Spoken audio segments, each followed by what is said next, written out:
पर मराठाओं को आरक्षण देने की सियासत में भारी उबाल आया है। मराठा आरक्षण का छगन भुजबल लगातार विरोध कर रहे हैं और विरोध के दौरान उनको मंत्री पद से हटाने की बात भी कही गई। अब छगन भुजबल ने यह दावा किया है कि वो 16 नवंबर को ही मंत्री पद से इस्तीफा दे चुके हैं और इस्तीफे के बाद ही वो 17 नवंबर को यलगार रैली को संबोधित करने पहुंचे थे। भुजबल ने दरअसल राज्य सरकार पर ओबीसी कोटा में मराठा समुदाय को पिछले दरवाजे से प्रवेश की सुविधा देने का आरोप लगाया है। उन्होंने कहा है कि विपक्ष के कई नेता, यहां तक कि मोदी सरकार के नेता भी कहते हैं कि मुझे इस्तीफा दे देना चाहिए। मैं विपक्ष, सरकार और अपनी पार्टी के नेताओं को बताना चाहता हूं कि 17 नवंबर को अंबड में आयोजित ओबीसी यलगार रैली से पहले मैंने 16 नवंबर को कैबिनेट से इस्तीफा दे दिया था और उस कार्यक्रम में शामिल होने गया था। 17 नोव्हेंबरला ह्या ओबीसी एल्गारची पहिली रॅली झाली अंबडला, बरोबर? 17 नोव्हेंबर पहिली रॅली अंबडला झाली आणि ऐका, 16 नोव्हेंबरला मी मंत्रिमंडळाचा राजीनामा दिला।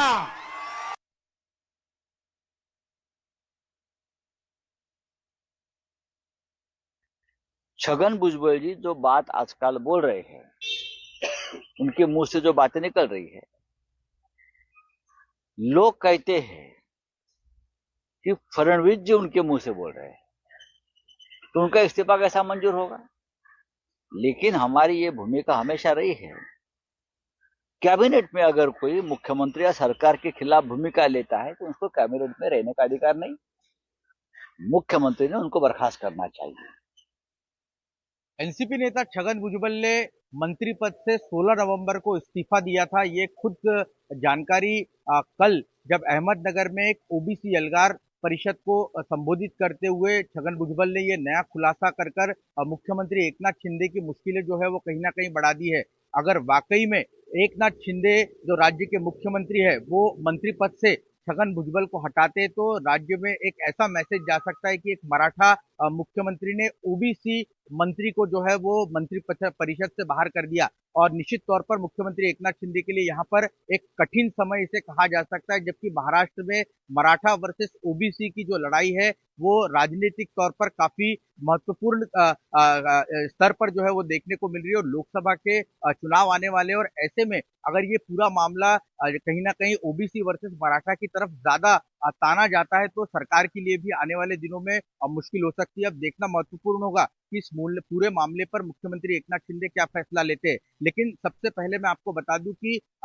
छगन भुजबल के इस बयान के बाद से जो विपक्ष है वो सरकार को कहीं ना कहीं घेरता हुआ दिख रहा है। शिवसेना यूबीटी पार्टी के सांसद संजय राउत ने आरोप लगाया कि सरकार की ये सोची समझी राजनीति है। एक तरफ मराठा वोटों को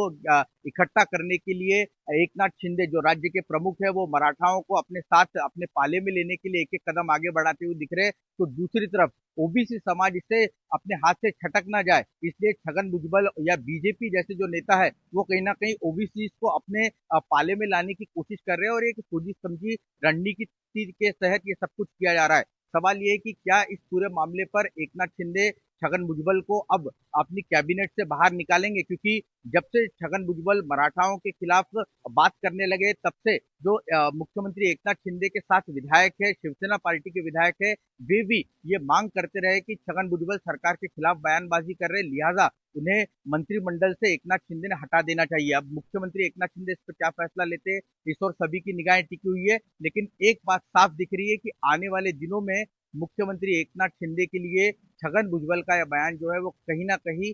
मुश्किल भरा साबित हो सकता है।